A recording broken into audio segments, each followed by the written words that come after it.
तो चलिए अब रुक कर लेते हैं न्यूज अपडेट की खबरों की। और वहीं इसी बीच एक बड़ी खबर आ रही है भोपाल से, जहां मोहन कैबिनेट की बैठक होगी आज। मंत्रालय में शाम 4 बजे कैबिनेट बैठक होगी। कई अहम प्रस्तावों पर मुहर लगेगी। आज आ सकती है नई तबादला नीति, शिक्षा विभाग के लिए तैयार होगी अलग तबादला नीति। तो कई अहम प्रस्तावों पर मुहर लगेगी।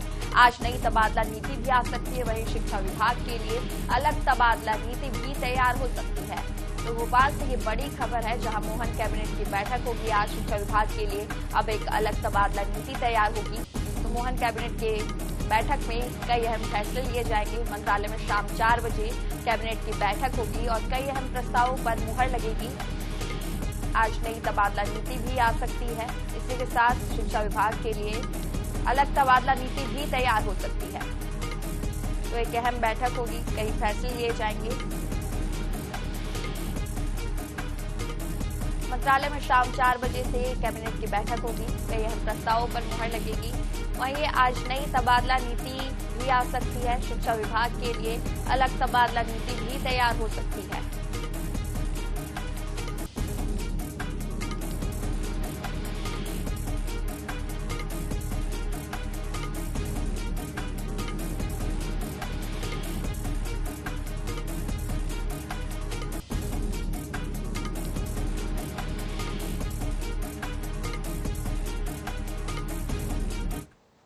इसी बीच एक और बड़ी खबर है भोपाल से, जहां मुख्यमंत्री डॉक्टर मोहन यादव के आज के कार्यक्रम आपको बता दें। आज श्योपुर, सागर और गुवाहाटी का दौरा करेंगे मुख्यमंत्री। श्योपुर में कूनो नेशनल पार्क जाएंगे मुख्यमंत्री। 2 मादा चीतों को खुले जंगल में करेंगे रिलीज। बोत्सवाना से लाए गए चीतों ने पूरा किया क्वारंटीन प्रोजेक्ट। चीता को मिलेगा नया विस्तार। सागर भी जाएंगे मुख्यमंत्री डॉक्टर मोहन यादव। सागर से भोपाल लौटेंगे मुख्यमंत्री। रविंद्र भवन में KF रुस्तमजी पुरस्कार समारोह में शामिल होंगे। रात में भोपाल से गुवाहाटी पहुंचेंगे मुख्यमंत्री डॉक्टर मोहन यादव। गुवाहाटी में भी रात्रि विश्राम करेंगे। गुवाहाटी में रविंद्र भवन के KF रुस्तमजी पुरस्कार समारोह में शामिल होंगे। रात में भोपाल से गुवाहाटी पहुंचेंगे मुख्यमंत्री डॉक्टर मोहन यादव। वहीं गुवाहाटी में रात्रि विश्राम करेंगे मुख्यमंत्री डॉक्टर मोहन यादव। के आज के शेड्यूल आपको बता दें। आज श्योपुर, सागर और गुवाहाटी का दौरा करेंगे। श्योपुर में कूनो नेशनल पार्क जाएंगे मुख्यमंत्री। 2 मादा चीतों को खुले जंगल में रिलीज करेंगे। इसी के साथ बोत्सवाना से लाए गए चीतों ने अपना क्वारंटीन प्रोजेक्ट पूरा कर लिया है। प्रोजेक्ट चीता को अब एक नया विस्तार मिलेगा। सागर भी जाएंगे मुख्यमंत्री डॉक्टर मोहन यादव।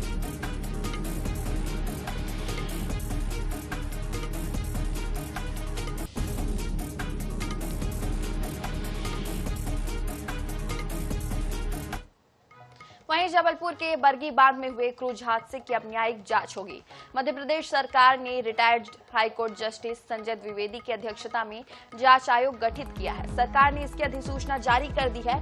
आयोग को 3 महीने में रिपोर्ट सौंपने के निर्देश दिए गए हैं। बता दें कि 30 अप्रैल को मध्य प्रदेश पर्यटन निगम का क्रूज बरगी बांध में डूब गया था, जिसमें 13 पर्यटकों की मौत हो गई थी। हादसे के बाद अब प्रदेश भर की नौकाओं, क्रूज और जल क्रीड़ा गतिविधियों का व्यापक सुरक्षा ऑडिट भी कराया जाएगा, ताकि भविष्य में ऐसी घटनाओं को रोका जा सके। तो 3 महीने में जांच रिपोर्ट सौंपनी होगी। क्रूज और नौकाओं का ऑडिट होगा। बरगी हादसे के बाद प्रशासन अलर्ट नजर आ रहा है। अब एक जांच आयोग गठित की गई है। बरगी हादसे पर हाईकोर्ट के सेवानिवृत्त जज की अध्यक्षता में आयोग गठित की गई है। 3 महीने में जांच रिपोर्ट सौंपनी होगी।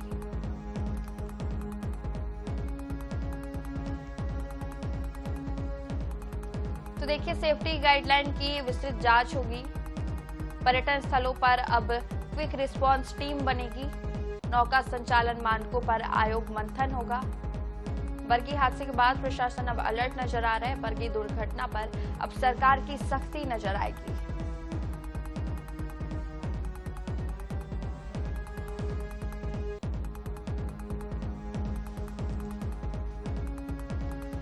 इसी बीच रायपुर से एक बड़ी खबर आ रही है, जहां सुशासन तिहार के 10 दिन पूरे हो गए हैं। चौपाल लगाकर लोगों से संवाद कर रहे हैं मुख्यमंत्री। आमजन से सीधे रूबरू हो रहे हैं सीएम साहब। 10 दिनों में 1,38,000 आवेदन मिले हैं। सुशासन तिहार में बड़ी संख्या में लोग मांग कर रहे हैं। जन समस्याओं के समाधान पर सरकार का फोकस है। प्रशासनिक अधिकारियों की भी सक्रिय भागीदारी है। तो यहाँ प्रशासनिक अधिकारियों की भी सक्रिय भागीदारी देखने को मिल रही है। जनता और सरकार के बीच अब सीधा संवाद बढ़ रहा है सुशासन तिहार की वजह से। तो सुशासन तिहार के 10 दिन हो चुके हैं। प्रशासनिक अधिकारियों की भी सक्रिय भागीदारी रही है। जनता और सरकार के बीच अब सीधा संवाद बढ़ रहा है। लोग अपनी मांगे रख रहे हैं, अपनी परेशानियां बढ़ा रहे हैं और सीएम सहाय इसका त्वरित निराकरण करने में जुटे हुए हैं। चौपाल लगाकर लोगों से संवाद कर रहे हैं मुख्यमंत्री, आमजन से सीधे रूबरू हो रहे हैं। तो 10 दिनों में बता दें कि 1,38,000 आवेदन मिले हैं। सुशासन तिहार में बड़ी संख्या में लोग अपनी मांगे रख रहे हैं, अपनी समस्याएं सामने रख रहे हैं।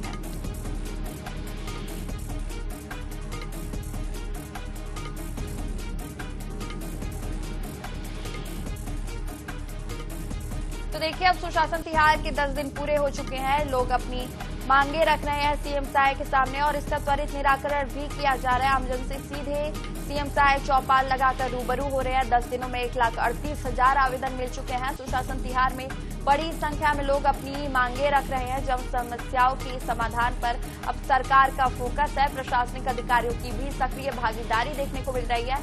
सुशासन तिहार की वजह से जनता और सरकार के बीच अब एक सीधा संवाद बढ़ रहा है।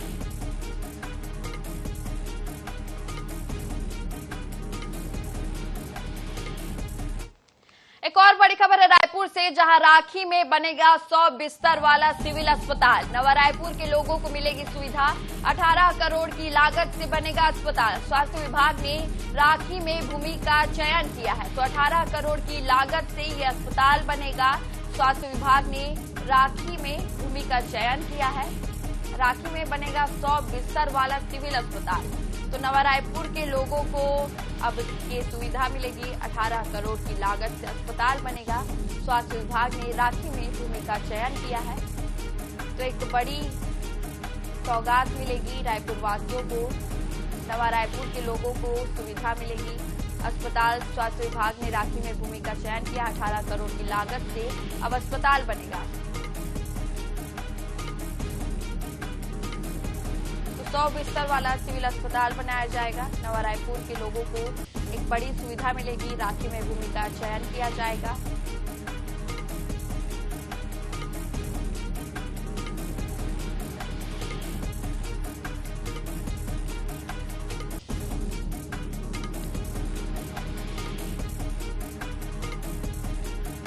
वहीं एक और बड़ी खबर आ रही है भोपाल से, जहां कोहे फिजा थाने का आरक्षक रिश्वत लेते ट्रैप। पुलिस अधिकारियों की निगरानी में कार्रवाई हुई। मकान मालिक किराएदार विवाद से मांगी थी रिश्वत। आरक्षक यशपाल तोमर और ड्राइवर पर आरोप, किराएदार से की थी पैसों की मांग। तो पुलिस कमिश्नर तक पहुंची मामले की शिकायत। एसीपी शाहजहानाबाद ने किए ड्राइवर से पैसे रिकवर। मामले में अन्य पुलिसकर्मियों की भी जांच अब तेज हो गई है। तो एक बड़ा मामला सामने आया है। एसीपी शाहजहानाबाद के लिए ड्राइवर से पैसे रिकवर किए। मामले में अन्य पुलिसकर्मियों की भी जांच होगी। अब कोहे फिजा थाने का आरक्षक रिश्वत लेते ट्रैप हुआ है। तो पुलिस अधिकारियों की निगरानी में एक बड़ी कार्रवाई हुई है। मकान मालिक किराएदार विवाद में रिश्वत मांगी थी। आरक्षक यशपाल तोमर और ड्राइवर पर आरोप लगे हैं। इसी के साथ किराएदार से भी बताया जा रहा है कि पैसों की मांग की थी। पुलिस कमिश्नर तक मामले की शिकायत पहुंची। एसीपी शाहजहानाबाद ने ड्राइवर से पैसे रिकवर कर लिए हैं। मामले में अन्य पुलिसकर्मियों की भी जांच अब तेज हो गई है।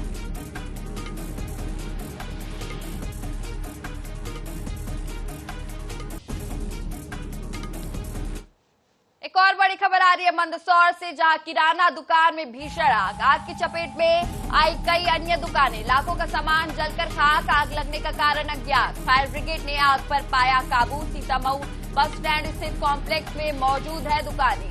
तो लाखों का सामान जलकर खाक हो गया। आग लगने का कारण भी अज्ञात बताया जा रहा है। फायर ब्रिगेड ने आग पर काबू पा लिया।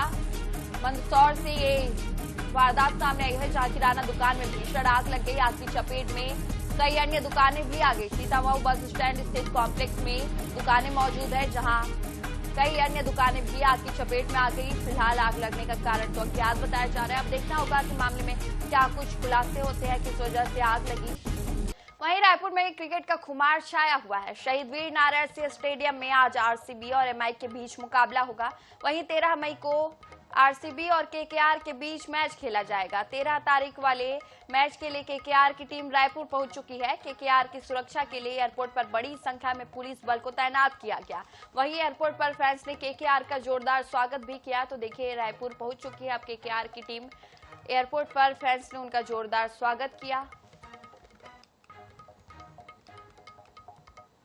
में आईपीएल का खुमार चढ़ चुका है और 13 मई को आरसीबी वर्सेस केकेआर होने वाला है, जिसके लिए खिलाड़ी जो है वो राजधानी रायपुर पहुंच चुके हैं। आप तस्वीरों में ही देख सकते हैं कि किस तरीके से केकेआर की जो टीम है वो राजधानी रायपुर पहुंच चुकी है। ऐसे में अजिंक्य राणे की कप्तानी में ये जो मैच है ये होने वाला है और एक एक करके जितने भी खिलाड़ी हैं वो सभी बस में जाते हुए नजर आएंगे आपको। सभी खिलाड़ी जो है वो राजधानी रायपुर पहुंच चुके हैं और सभी खिलाड़ियों का जो स्वागत है वो किया गया है। ऐसे में केकेआर के जितने भी फैंस हैं वो राजधानी रायपुर में पहुंचे हुए हैं, एयरपोर्ट पे पहुंचे हुए हैं सभी का स्वागत करने के लिए। अजिंक्य राणे की कप्तानी में बल्लेबाजी होने वाली है और फिन एलान और रिंकू सिंह सभी जो है वो इस बार अपना जज्बा दिखाएंगे, अपना जोश दिखाएंगे और राजधानी रायपुर में 13 मई को जो मैच होने वाला है उसके लिए राजधानी रायपुर पूरी तरीके से तैयार है और उसके साथ ही साथ जो है वो पूरा देश तैयार है, इंतजार कर रहा है कि आईपीएल में इस बार केकेआर और आरसीबी के बीच जो मुकाबला होने वाला है उसका इंतजार पूरे देश को होने वाला है। अब ऐसे में लास्ट जो केकेआर का मैच हुआ था वो दिल्ली के साथ हुआ था और केकेआर ने बाकायदा जीत हासिल की थी और एक एक करके खिलाड़ी जो है वो बाहर निकल रहे हैं। आप तस्वीरों में ही देखिए कि किस तरीके से जितने खिलाड़ी हैं वो सभी यहाँ पर आ रहे हैं और सभी का इंतजार जो है वो लंबे समय से यहाँ पर जो फैंस हैं वो कर रहे हैं। अब ऐसे में देखने वाली बात होगी कि किस तरीके से 13 मई को जो मैच होने वाला है उसमें किसकी जीत होगी। आरसीबी वर्सेस केकेआर होने वाला है और इस बार आरसीबी का बल्ला चलेगा या फिर केकेआर इस बार जीत हासिल करेगी। कैमरामैन इकराम कुरैशी के साथ मनीषा त्रिपाठी, INS 24/7 रायपुर।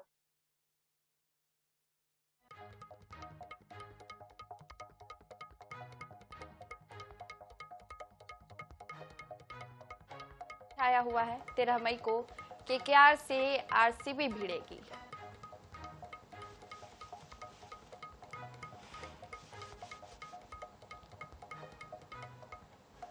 तो इसी के साथ फिलहाल इस बुलेटिन में इतना ही। रुकते एक छोटे से ब्रेक के लिए, जल्द लौटेंगे।